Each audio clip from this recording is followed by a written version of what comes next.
एक बार की बात है, एक बहुत बड़ी आर्ट गैलरी ने कॉन्टेस्ट डिक्लेयर किया। उसमें उन्होंने अनाउंस किया कि जो भी पेंटर पीस को डिपिक्ट करने वाली वर्ल्ड की सबसे अच्छी पेंटिंग बनाएगा उसको $10 मिलियन का इनाम मिलेगा। यह बात पूरी दुनिया में फैल गई और पूरी दुनिया से हजारों पेंटर्स ने अपनी अपनी पेंटिंग भेजी उस कॉन्टेस्ट में पार्टिसिपेट करने के लिए। उन हजारों पेंटिंग्स में से जो इस कॉन्टेस्ट के जजेस थे उन्होंने फाइनली 100 पेंटिंग्स को शॉर्टलिस्ट किया और उन 100 पेंटिंग्स की एक एग्जीबिशन लगाई। उस एग्जीबिशन में इन सारे पेंटर्स को तो इन्वाइट किया ही किया, साथ ही साथ मीडिया वाले भी बैठे हुए थे और मीडिया वालों के साथ हजारों लोगों की भीड़ भी जमा थी। क्योंकि प्राइज अमाउंट इतना बड़ा था तो सबका इंटरेस्ट था ये जानने में कि कौन जीतेगा, कि वो पेंटिंग कैसी होगी और कौन वो पेंटर होगा जिसको इतना बड़ा अमाउंट मिलेगा। फाइनली वो दिन आ ही गया।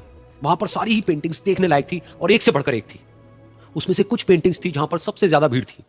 जैसे एक पेंटिंग थी जहां पर एक बिल्कुल साफ पानी की नदी बह रही थी, जिसके पीछे कुछ पहाड़ थे, उसके ऊपर बर्फ जमी हुई थी और पीछे से सनराइज हो रहा था।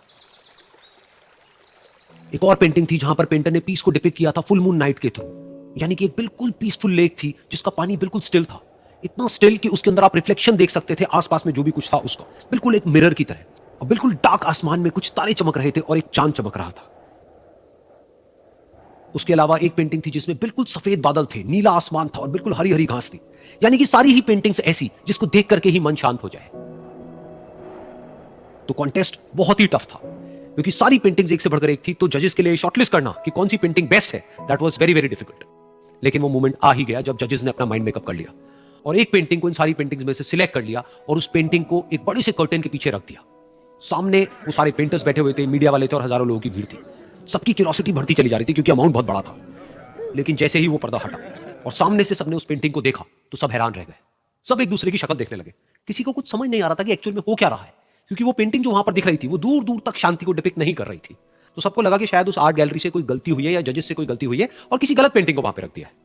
तो कुछ पेंटर्स एक साथ गए, जाकर के उस आर्ट गैलरी के ओनर से मिले और जाकर के उससे पूछा कि क्या ये कोई गलती है, गलती से कहीं कोई गलत पेंटिंग तो आपने वहां पे नहीं रख दी है।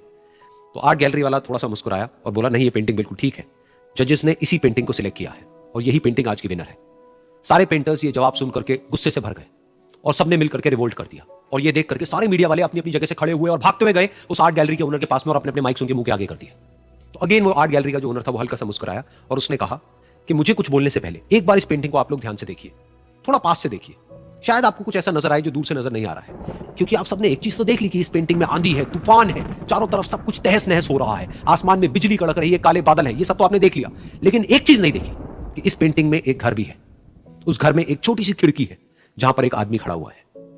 ध्यान से जाकर के देखिए, वो जो आदमी खड़ा हुआ है और बाहर देख रहा है उस घर से, उसके चेहरे पर कोई डर नहीं है बल्कि एक हल्की सी मुस्कान है, एक ठहराव है, एक सुकून है।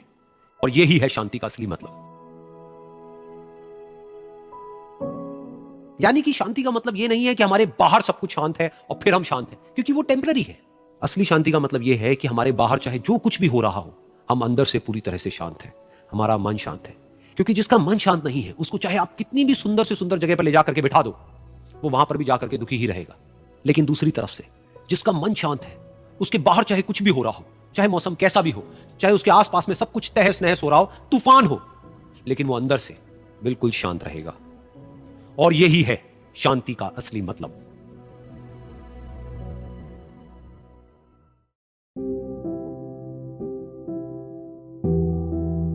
एक बार की बात है, एक छोटे से गांव में एक आदमी रहता था। उसके घर के पास में एक पहाड़ था जहां पर वो रोज सुबह जाता, उस पहाड़ पर थोड़ी देर के लिए वो बैठता, फिर वापस आ जाता। तो रोज की तरह वो सुबह सुबह जा रहा था। पीछे से उसका छोटा सा बेटा आया, उसने आकर के उसका हाथ पकड़ लिया और कहा कि आज मैं भी आपके साथ चलूंगा। उसने पहले तो उसको थोड़ा सा समझाया और मना किया, कहा कि जो रास्ता है वो बहुत ही छोटा है और चढ़ाई बहुत ज्यादा है, तो तुम मेरे साथ नहीं चल पाओगे। लेकिन फिर जब उस बेटे ने जिद करी तो पिता मान गया। तो दोनों पहाड़ पर चढ़ने लगे। पिता ने बेटे का हाथ कस के पकड़ा हुआ था। लेफ्ट साइड में पहाड़ थे, राइट साइड में खाई थी और रास्ता बहुत ही छोटा था। और वो पहाड़ की चोटी तक पहुंचने ही वाले थे, तभी रास्ते में एक बड़ा सा पत्थर आया। क्योंकि पिता उस रास्ते पर रोज आता था तो उसको पता था कि वहां पे पत्थर है, तो वो साइड से निकल गया। लेकिन जो बेटा था उसका ध्यान कहीं और था, तो उसका घुटना जाकर के उस बड़े से पत्थर पर टकरा गया। तो फिर उस बच्चे के मुंह से एक चीख निकली और जैसे ही वो चीखा, उसकी आवाज उन पहाड़ों में गूंजने लगी। इससे पहले उस बच्चे ने कभी भी अपनी आवाज की गूंज नहीं सुनी थी, तो उसे समझ नहीं आया कि क्या हो रहा है। वो अंदर से थोड़ा सा घबरा गया। उसे लगा कि शायद कहीं कोई है जो छुप करके उसको देख रहा है और उसका मजाक उड़ा रहा है। फिर उस बच्चे ने बोला, कौन हो तुम? तो जब उस बच्चे ने इस गूंज को सुना, उसे गुस्सा आ गया। उसे लगा कि कौन है ये जो मेरा मजाक उड़ाए चले जा रहा है। फिर उसने गुस्से से कहा, मैं तुम्हें छोड़ूंगा नहीं। और फिर जैसे ही उसने इस गूंज को सुना, वो घबरा गया। उसके पिता समझ गए थे कि क्या हो रहा है। उसने अपने पिता का हाथ कस के पकड़ लिया और उनसे पूछा, कौन है ये जो मुझे इतना तंग कर रहा है? कौन है ये जो मुझे इतना डरा रहा है? तो उसके पिता थोड़ा सा मुस्कुराए और उन्होंने खाई की तरफ देखा और जोर से बोला, मैं तुमसे बहुत प्यार करता हूं। ये सुनकर वो बच्चा हैरान हो गया। उसे समझ नहीं आया कि हो क्या रहा है, कि वही इंसान जो उसका मजाक उड़ा रहा है और उसको तंग कर रहा है, वो उसके पिता को बोल रहा है कि मैं तुमसे बहुत प्यार करता हूं। तो उसके पिता ने अपने बेटे को देखा और वो समझ गए कि उसके मन में क्या चल रहा है। और फिर दोबारा उन्होंने बोला, तुम बहुत अच्छे हो। और ये सुनकर उनका बेटा भी थोड़ा सा मुस्कुराया और पूछा अपने पिता से कि ये क्या हो रहा है। और फिर उसके पिता ने अपने बेटे को समझाया, ये जो आवाज तुम सुन रहे हो ना, ये किसी और की नहीं है, ये तुम्हारी ही आवाज है जो कि पहाड़ों में गूंज रही है और तुम्हें अपनी ही आवाज सुनाई दे रही है। जैसा तुम बोलते हो ठीक वैसा ही तुम्हें सुनाई देता है। अगर तुम गुस्से से कुछ कहोगे तो पलट करके जो आवाज आएगी उसमें भी गुस्सा होगा, लेकिन अगर तुम कुछ अच्छा कहोगे तो आवाज भी अच्छी होगी। बिल्कुल इसी तरह से हमारी जिंदगी में भी होता है। जैसा तुम अपने मन में इस जिंदगी के बारे में सोचते हो, ये जिंदगी तुम्हारे लिए बिल्कुल वैसी ही हो जाती है। अगर तुम मन ही मन अपने आप को ये बोलते रहोगे कि मेरी जिंदगी तो बहुत ही बुरी है, तो तुम्हारी जिंदगी सच में बुरी हो जाएगी। और अगर तुम अपनी जिंदगी से प्यार करोगे तो तुम्हारी जिंदगी भी तुमसे प्यार करेगी। ये बात उस बच्चे के दिमाग में घर कर गई और फिर वो दोनों उस पहाड़ की चोटी पर गए, लेकिन बच्चे के दिमाग में यही बात घूम रही थी। और फिर वो बच्चा खिलखिला के हंसा और उसने अपने दोनों हाथ खोले और अपनी पूरी ताकत से बोला, मैं तुमसे बहुत प्यार करता हूं।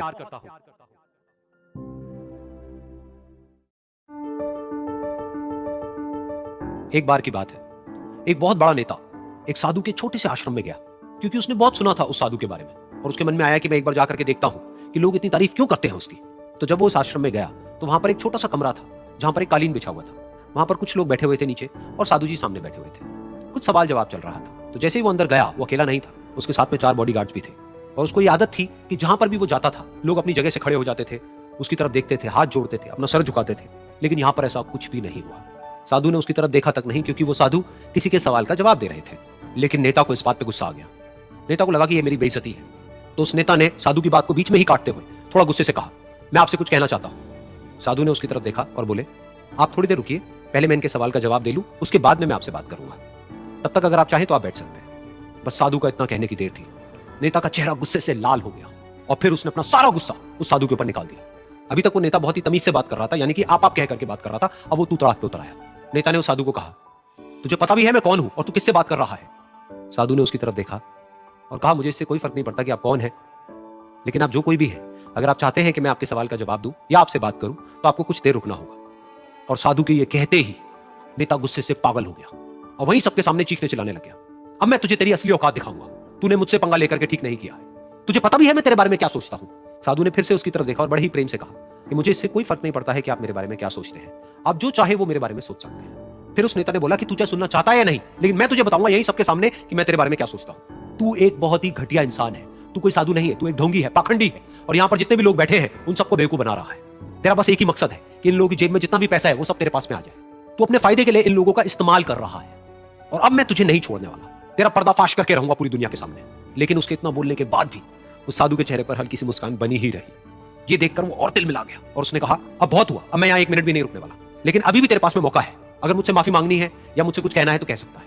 इतना सब होने के बाद भी साधु बिल्कुल शांत था और उनके चेहरे पर एक मुस्कान थी।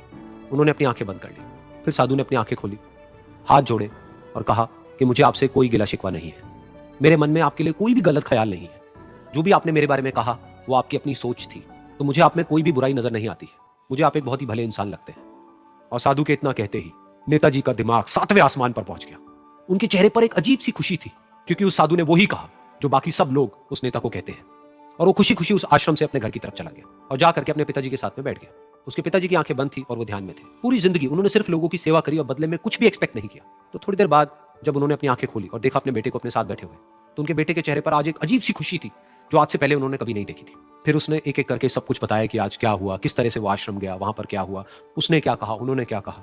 तो जब इसके पिताजी ने पूरी बात सुनी तो थोड़ा सा मुस्कुराए और अपने बेटे को देख करके बोले कि उन्होंने तुम्हारी तारीफ नहीं करी है, क्योंकि उन्होंने वो नहीं कहा कि जो तुम हो, उन्होंने वो कहा कि जो वो खुद है। और तुमने जो भी कुछ उनको कहा वो नहीं कहा कि जो वो है, बल्कि तुमने वो कहा जो तुम खुद हो। यही बात वेदों में भी कही गई है, यथा दृष्टि तथा सृष्टि। ये दुनिया तुम्हें वैसी नहीं दिखती है जैसी कि ये दुनिया है, ये दुनिया तुम्हें वैसी दिखती है जैसे तुम खुद हो। जिसकी नजर जैसी है उसके लिए ये दुनिया वैसी ही है। तो अगर तुम अपनी दुनिया को बदलना चाहते हो तो उसका सिर्फ एक तरीका है, अपनी नजर को बदलो।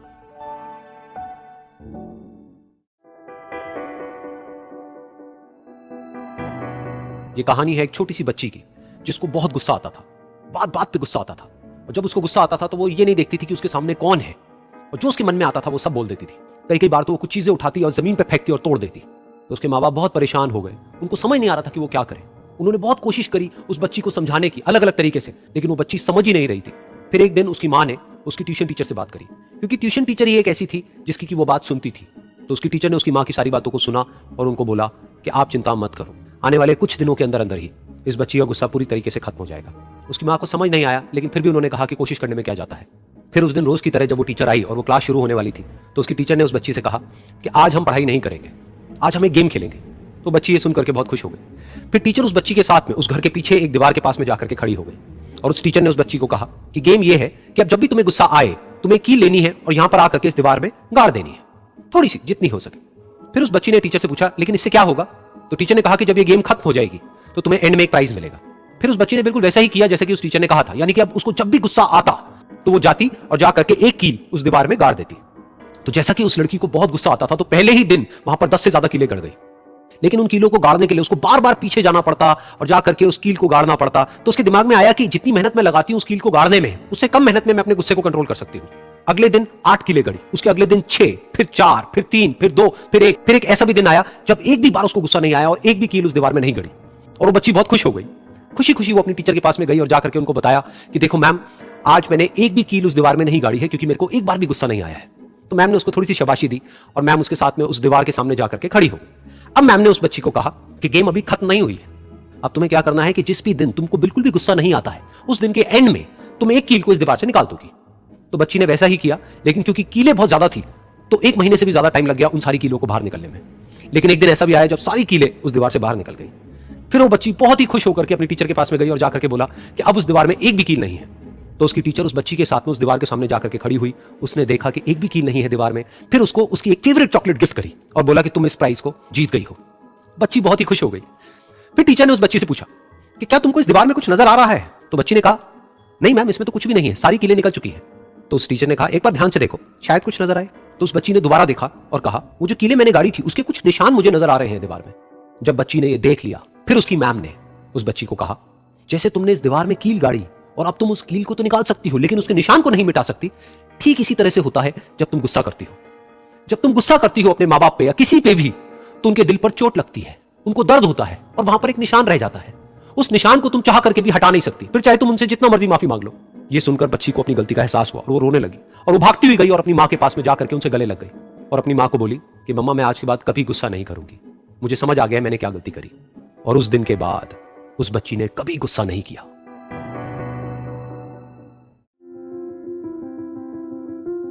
एक बार एक लड़की ने एक एंट्रेंस एग्जामिनेशन को क्रैक करने की बहुत कोशिश करी, बहुत मेहनत करी, लेकिन उसके बाद भी उसको क्रैक नहीं कर पाई, जिसकी वजह से वो अंदर से पूरी तरह से टूट गई, बहुत परेशान रहने लग गई, दुखी रहने लग गई।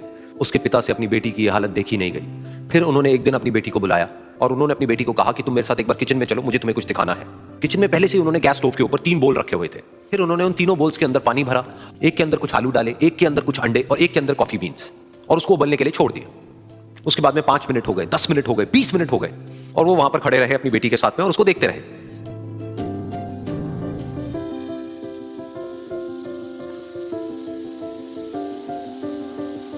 तो बेटी अंदर से थोड़ी सी इरिटेट होने लग गई, कहती है क्या कर रहे हो आप? तो उसके पिता ने कहा कि सिर्फ 1 मिनट और रुको, तुमको सब समझ आ जाएगा। फिर उसके बाद में एक एक करके उन्होंने गैस स्टोव को बंद किया और जो पहला बोल था उसमें से आलू निकाले और निकाल करके एक प्लेट पे रख दिए। दूसरे बोल में से उन्होंने वो अंडे निकाले और निकाल करके एक और प्लेट में रख दिए, और तीसरे बोल में से जो कॉफी थी उसको छान करके एक कप के अंदर भर दिया और वो वहीं सामने स्लैब पे रख दिया और अपनी बेटी से पूछा कि तुम्हें क्या दिख रहा है? तो उनकी बेटी को थोड़ा सा गुस्सा आ गया। उसने कहा कि इसमें देखना क्या है, एक में आलू है, एक में अंडे हैं और एक में कॉफी है। तो उसके पिता ने कहा कि एक बार इनको छू करके देखो, शायद तुम्हें कुछ समझ आए। तो उसने सबसे पहले आलूओं को छुआ, तो जब उसको छुआ और थोड़ा सा दबाया तो वो बिल्कुल सॉफ्ट हो चुके थे। तो उसके बाद में उसके पिता ने उन अंडों को तोड़ा तो वो हार्ड थे।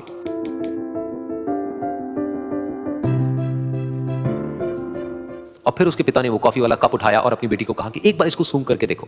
तो जब उनकी बेटी ने उस कॉफी को सूंघा तो उसके चेहरे पर एक स्माइल आ गई। फिर उसके पिता ने अपनी बेटी को कहा कि तुमने ध्यान से देखा कि क्या हुआ यहां पर? ये तीनों ही बिल्कुल एक ही सिचुएशन में गए, लेकिन तीनों ने अलग अलग तरीके से रिस्पॉन्ड किया। तो पहला यानी कि आलू, जब हमने उसको उस पानी में डाला था उससे पहले वो बहुत ही हार्ड थे और स्ट्रांग थे, लेकिन गर्म पानी में जाने के बाद में वो अंदर से बिल्कुल सॉफ्ट हो गए, यानी कि कमजोर पड़ गए। दूसरे थे अंडे, जो गर्म पानी में जाने से पहले अंदर से बिल्कुल ही कमजोर थे, लेकिन गर्म पानी में जाने के बाद वो अंदर से स्ट्रांग हो गए। तीसरी थी कॉफी, जिसने कुछ ऐसा किया जो इन दोनों से बिल्कुल अलग था, यानी कि उसने उस गर्म पानी में जाने के बाद में खुद को नहीं बदला, बल्कि उस पानी को ही बदल दिया। बिल्कुल इसी तरह से हमारी जिंदगी में भी होता है। तुम्हारे ऊपर है कि तुमको इन तीनों में से क्या बनना है। एक, आलू के जैसा, यानी कि जब तुम्हारी जिंदगी में कोई मुश्किल आए तो तुम अंदर से पूरी तरह से टूट जाओ, यानी कि कमजोर पड़ जाओ। दूसरा, अंडे के जैसा, यानी कि जैसे ही तुम्हारी जिंदगी में कुछ मुश्किलें आए, वो मुश्किलें तुमको अंदर से तोड़े नहीं, बल्कि तुम अंदर से और स्ट्रांग हो जाओ। या फिर तीसरा, यानी कि कॉफी के जैसा, मतलब कि जब तुम्हारी जिंदगी में कुछ मुश्किलें आए तो तुम ना सिर्फ उन मुश्किलों का डट करके सामना करो, बल्कि अपनी जिंदगी को ही बदल दो।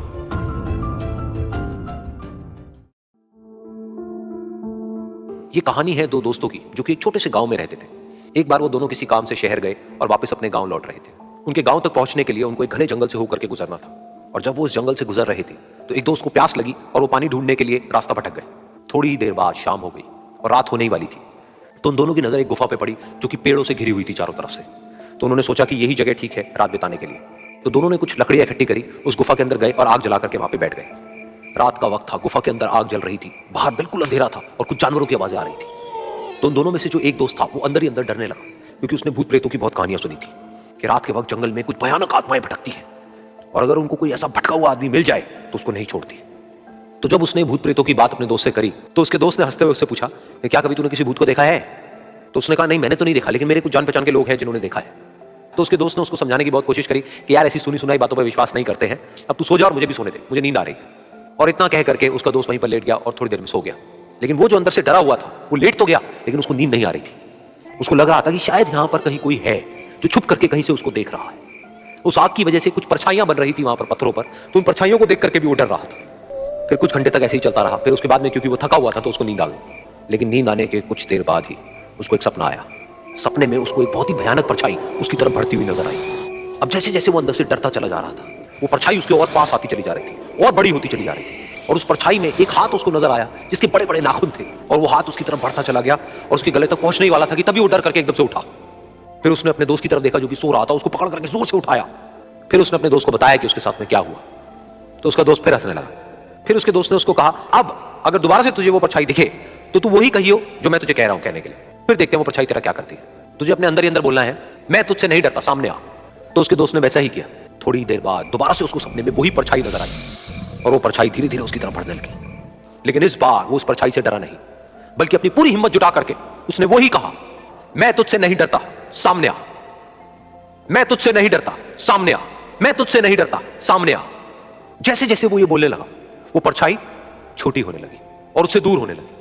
वो बोलता रहा, वो परछाई छोटी होती रही और धीरे धीरे वो परछाई दिखनी बंद हो गई। बिल्कुल ऐसा ही हमारी जिंदगी में भी होता है। हमारे अंदर जितने भी डर है, उससे हम जितना डरते हैं हम उतना ही छोटे होते चले जाते हैं और वो डर उतने ही बड़े होते चले जाते हैं। लेकिन अगर हम अपने अंदर के डरों से नहीं डरते हैं और उसका सामना करते हैं तो दुनिया का ऐसा कोई भी डर नहीं है जो कि हमें डरा पाए।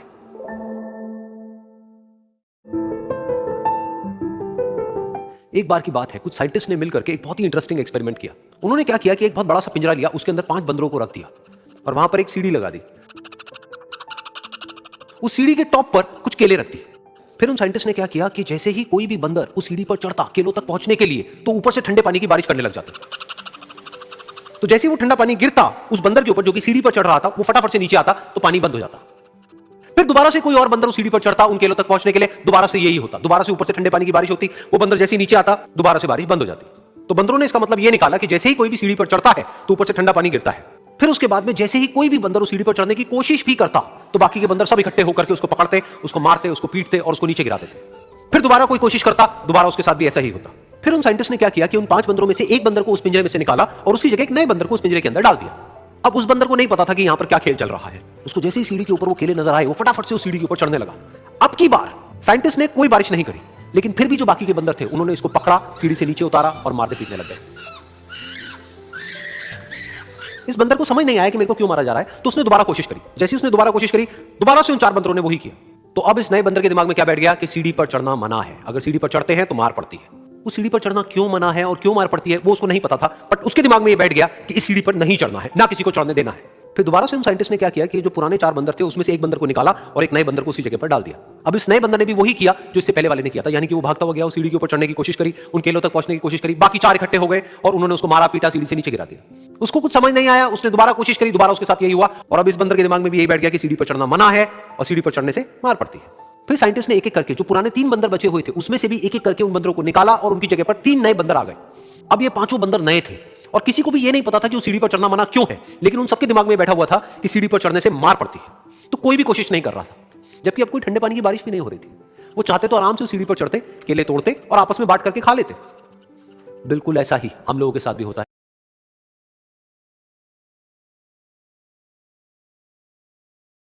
है, यानी कि इंसानों के साथ भी होता है। हजारों साल पहले कोई प्रथा बनी होती है, कोई रीति रिवाज होता है जिसके पीछे कोई ना कोई वजह होती है, लेकिन वो वजह खत्म होने के बाद भी वो प्रथा चलती रहती है, वो रीति रिवाज चलते ही रहते हैं। किसी में इतनी हिम्मत नहीं होती है ये पूछने की कि हम क्या कर रहे हैं, क्यों कर रहे हैं, बस सबको ये पता होता है कि ऐसा ही होता है। तो वो एक्सपेरिमेंट जिसके बारे में अभी मैंने आप लोगों को बताया, यानी कि वो बंदरों का एक्सपेरिमेंट, उसमें तो बेचारे बंदर हैं, जानवर हैं, उनको नहीं पता है कि क्वेश्चन कैसे पूछते हैं। लेकिन अगर हम इंसान होने के बावजूद भी क्वेश्चन ना करें तो हमारे में और जानवरों में क्या फर्क है? सोचिए, एक छोटा सा गांव था, वहां पर एक आदमी पहाड़ पर पत्थर तोड़ने का काम करता था। उसको अपनी जिंदगी से कोई गिला शिकवा नहीं था। पूरा दिन वो काम करता, मेहनत करता, दिन के एंड में जो थोड़ा बहुत पैसा मिलता वो जा करके अपने परिवार के साथ में थोड़ा सा टाइम स्पेंड करता और चैन से सो जाता। तो एक दिन रोज की तरह वो अपना काम खत्म करके अपने घर की तरफ जा रहा था, तो रास्ते में चलते चलते उसके मन में ख्याल आया कि ये भी कोई जिंदगी है कि सुबह से शाम तक मैं पत्थर तोड़ने का काम करता हूं और एंड में मेरे को थोड़े से पैसे मिलते हैं, जिसमें मुश्किल से मेरा और मेरे परिवार का गुजारा हो पाता है। काश कुछ ऐसा हो जाए कि कहीं से मुझे कोई ऐसी शक्ति मिल जाए कि जो भी मैं चाहता हूं वो सच हो जाए। वो अपने घर पर गया, उसने खाना खाया, लेकिन उसका ध्यान खाने की तरफ नहीं था, उसके दिमाग में यही ख्याल चल रहा था। उसके बाद में वो यही सोचते सोचते सो गया। फिर नींद आने के कुछ देर बाद उसको एक सपना आया। सपने में उसने देखा कि रोज की तरह वो अपना काम खत्म करके अपने घर लौट रहा था। रास्ते में उसने एक बहुत ही बड़ा घर देखा और उसके मन में आया कि काश ये घर मेरा होता और मैं इसका मालिक होता। और उसके ये सोचते ही वो उस घर का मालिक बन गया। उसको यकीन ही नहीं हो रहा था कि जो उसने सोचा वो बन चुका है। लेकिन उसकी खुशी ज्यादा देर नहीं टिक पाई, क्योंकि उसको एकदम से एक शोर सुनाई दिया। उसने अपने घर के बाहर देखा कि एक बहुत बड़ी रैली निकल रही है, जिसमें बीचों बीच एक पॉलिटिशियन है जो ऐसे ऐसे हाथ हिला रहा है, और वहां पर जितने भी लोग खड़े थे सब उसके नाम के नारे लगा रहे थे, उसके आगे हाथ जोड़ करके खड़े थे, सब उसको देखने के लिए तड़प रहे थे। तब उसको यह एहसास हुआ कि मैं कितना छोटा हूं उसके आगे। और फिर उसके अंदर से एक ख्याल उठा कि काश मैं ये पॉलिटिशियन होता और मेरे पास भी इतनी ही पावर होती जितनी कि इसके पास में है। बस उसका इतना सा सोचने की देर थी, वो पॉलिटिशियन बन गया। उसकी खुशी का ठिकाना नहीं था, क्योंकि उसके आसपास में हजारों लोगों की भीड़ थी और सब उसको देखने के लिए तरस रहे थे, तड़प रहे थे। लेकिन उसकी ये खुशी भी ज्यादा देर नहीं टिक पाई। धूप बहुत ही तेज थी और उस पॉलिटिशियन को आदत नहीं थी इतनी गर्मी में रहने की, तो उस धूप की वजह से उसको चक्कर आ गए और वो बेहोश होकर के गिर गया। फिर उसको एहसास हुआ कि ये पॉलिटिशियन सबसे ताकतवर नहीं है, ये जो सूरज है ये सबसे ताकतवर है। और उसके मन में आया कि काश मैं ये सूरज बन जाऊं तो मेरे आगे कोई नहीं टिक पाएगा। और उसका इतना सा सोचने की देर थी और वो सूरज बन गया और वो खुशी से पागल हो गया, क्योंकि पूरी दुनिया को वो ही रोशन कर रहा था और पूरी दुनिया में ऐसा कोई नहीं था जो कि उसकी रोशनी को रोक सके। लेकिन उसकी ये खुशी भी ज्यादा देर टिक नहीं पाई, क्योंकि कुछ ही देर बाद आसमान में कुछ काले बादल आए जिन्होंने कि उस सूरज की रोशनी को रोक दिया। फिर उसको एहसास हुआ कि इस दुनिया में ऐसा भी कोई है जिसमें दम है उसकी रोशनी को रोकने का। और उसके मन में एक ख्याल उठा कि काश मैं वो बादल बन जाऊं। और वो बादल बन गया और आसमान में उड़ने लगा। उसको ऐसा लगा कि मैं आसमान में उड़ रहा हूं और अब मैं जहां चाहे वहां जा सकता हूं। लेकिन कुछ देर बाद वहां पर एक बहुत तेज हवा का झोंका आया जो कि उन बादलों को उड़ा करके ले गया। और फिर उसे ये समझ आया कि ये जो बादल हैं वो सूरज की रोशनी को तो रोक सकते हैं, लेकिन हवा को नहीं रोक सकते। ये हवा उनको बहा करके ले जाती है। फिर उसके मन में आया कि काश मैं ये हवा बन जाऊं, और वो हवा बन गया। हवा बनने के बाद में उसको अपने अंदर एक अलग ही ऊर्जा का अनुभव हुआ। वो चाहे तो आराम से बहता और चाहे तो आंधी बन करके, तूफान बन करके, जिसको भी चाहे उड़ा करके ले जाता। उसको ये विश्वास होने ही लगा था कि इस दुनिया में सबसे ज्यादा शक्तिशाली मैं हूं। लेकिन तभी उसके सामने आया एक पहाड़। उसने अपनी पूरी ताकत लगा दी, लेकिन उस पहाड़ को वो इतना सा भी नहीं हिला पाया। तब उसको एहसास हुआ कि इस दुनिया में कोई है जो हवा से भी ज्यादा शक्तिशाली है, जिसमें दम है उस हवा को रोकने का। फिर उसके मन में आया कि काश मैं ये पहाड़ होता, और वो पहाड़ बन गया। लेकिन हर बार की तरह इस बार भी उसकी खुशी ज्यादा देर तक नहीं टिक पाई। उसको एक जानी पहचानी सी आवाज सुनाई दी और साथ ही साथ उसको दर्द होने लगा, जैसे कि कोई है जो उसको तोड़ रहा है, उसको मार रहा है। तो दर्द से वो चीखने लगा और उसके मन में आया कि काश मैं वो बन जाऊं क्योंकि इस पहाड़ को तोड़ने का दम रखता है। लेकिन इस बार उसकी एक ख्वाहिश पूरी नहीं हुई। वो रोने लगा, चीखने लगा, चिल्लाने लगा। उसने अपनी पूरी जान लगा दी, लेकिन इस बार वो नहीं बन पाया। उसका दर्द बढ़ता ही चला जा रहा था और दर्द की वजह से एकदम से उसकी नींद खुली और सामने शीशा था। उसने शीशे में देखा और उसको समझ आया कि सपने में मैं वो क्यों नहीं बन पा रहा था जो मैं बनना चाहता था, क्योंकि असलियत में मैं वो ही हूं।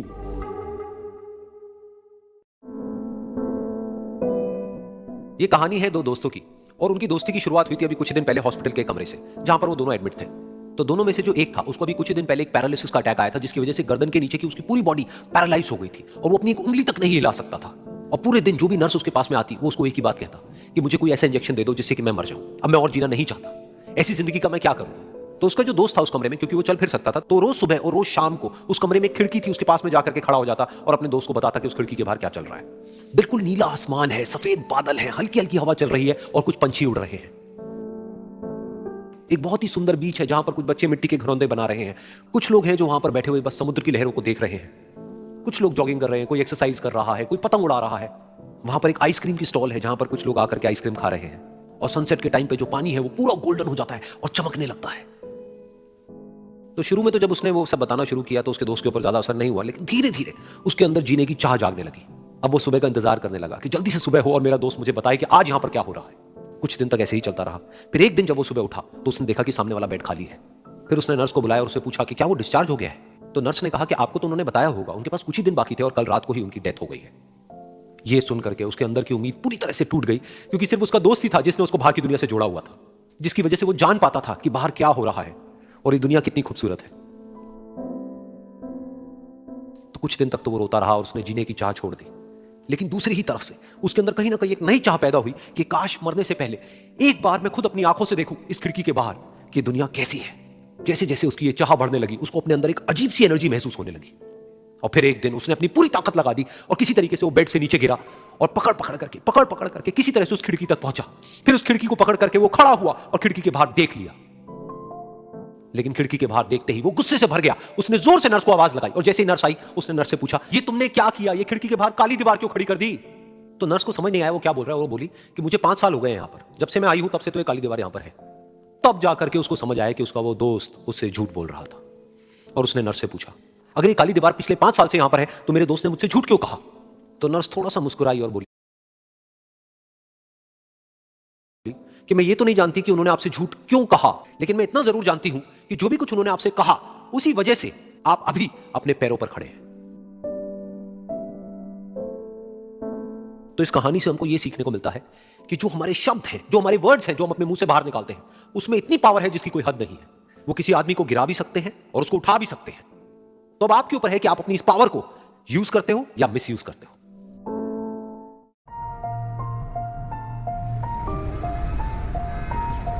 एक बार एक छोटी सी बच्ची हाथ में मिट्टी की गुल्लक लेकर के भागती हुई एक दवाइयों की दुकान पर गई। वो काफी देर तक वहां पर खड़ी रही, लेकिन दुकानदार का ध्यान उसकी तरफ नहीं गया, क्योंकि और भी बहुत सारे लोग खड़े हुए थे। उसने दुकानदार को कई बार बुलाया, लेकिन वहां पर भीड़ इतनी थी कि दुकानदार का ध्यान उसकी तरफ गया ही नहीं। और फिर उस बच्ची को थोड़ा सा गुस्सा आया तो उसने अपनी मिट्टी की गुल्लक लेकर के वहीं काउंटर पर जोर से रख दी, जिसके बाद में जो दुकानदार था और जितने भी लोग खड़े थे वो सब उस बच्ची की तरफ देखने लग गए। और फिर उस दुकानदार ने उस बच्ची से पूछा, बेटे आपको क्या चाहिए। तो वो बड़े ही भोलेपन से बोली कि मुझे एक चमत्कार चाहिए। ये सुनकर के दुकानदार को कुछ समझ नहीं आया, ना ही वहां पर जो लोग थे उनको कुछ समझ में आया, और सब उसकी तरफ देखने लग गए। फिर दुकानदार ने बोला, बेटे चमत्कार तो यहाँ पर नहीं मिलता है।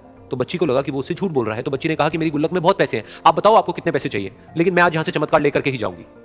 तो वहीं काउंटर पे एक और आदमी खड़ा था, उसने उस बच्ची से पूछा कि बेटे क्यों चाहिए तुमको चमत्कार।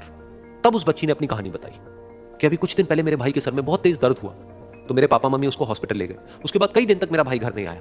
तो मैंने कई बार अपने पापा से पूछा, लेकिन उन्होंने मुझे कुछ नहीं बताया। उन्होंने बार बार यही कहा कि वो आ जाएगा, वो कल आ जाएगा, वो कल आ जाएगा, लेकिन वो आ ही नहीं रहा था। तो मैंने देखा कि मम्मी रो रही है। अब पापा मम्मी को कह रहे थे कि उसकी दवाइयों के लिए और उसके इलाज के लिए जितने पैसे चाहिए उतने मेरे पास में नहीं है, अब उसको कोई चमत्कार ही बचा सकता है। तब मुझे लगा कि अगर मेरे पापा के पास में इतने पैसे नहीं भी हैं तो क्या हुआ, मेरे पास में तो है। तो मैंने जितने भी पैसे जोड़ रखे हैं वो सारे लेकर के मैं इस दवाई की दुकान पर आई। फिर उस आदमी ने उस बच्ची से पूछा, कितने पैसे हैं तुम्हारे पास में। ये सुनते ही उस बच्ची ने अपनी गुल्लक उठाई, जमीन पर फेंकी और तोड़ दी और पैसे गिनने लग गई। बाकी सब लोग खड़े होकर के उसको देख रहे थे। थोड़ी देर बाद उसने सारे पैसे अपने हाथ में इकट्ठे किए और बोली, मेरे पास में पूरे 19 रुपए हैं। वो जो आदमी वहां पर खड़ा था वो थोड़ा सा मुस्कुराया और बोला कि अरे तुम्हारे पास में तो पूरे पैसे हैं, इतने का ही तो आता है चमत्कार। ये सुनकर के वो बच्ची बहुत खुश हो गई और बोली कि चलो मैं आपको अपने पापा से मिलवाती हूँ। बाद में पता लगा कि वो आदमी कोई आम आदमी नहीं था, बल्कि एक बहुत बड़ा न्यूरोसर्जन था, और उसने सिर्फ 19 रुपए में उसके भाई की सर्जरी करी और कुछ ही दिन बाद वो ठीक होकर के घर वापस आ गया। फिर कुछ दिन बाद वो बच्ची, उसका भाई, उसके पापा, उसकी मम्मी चारों एक साथ बैठे हुए थे और बात कर रहे थे। तो उसकी मम्मी ने उसके पापा से पूछा कि अब तो बता दो ये चमत्कार आपने किया कैसे। तो उन्होंने अपनी बेटी की तरफ देखा और बोले, ये चमत्कार मैंने नहीं, इसने किया है। तो यहां पर एक बहुत बड़ी बात है जो हम उस छोटी सी बच्ची से सीख सकते हैं कि जिंदगी में कभी कभी ऐसा होता है कि हमको कोई रास्ता नजर नहीं आ रहा होता है और हम लोग हिम्मत हार जाते हैं। तब हमारे अंदर एक बच्चा होता है जो कोशिश करने से कभी भी पीछे नहीं हटता है। वो हार मानने को तैयार नहीं होता है क्योंकि उसको ना शब्द समझ नहीं आता है। वो बच्चा जिसके लिए कुछ भी नामुमकिन नहीं है, क्योंकि वो हर हाल में कोशिश करता ही रहता है।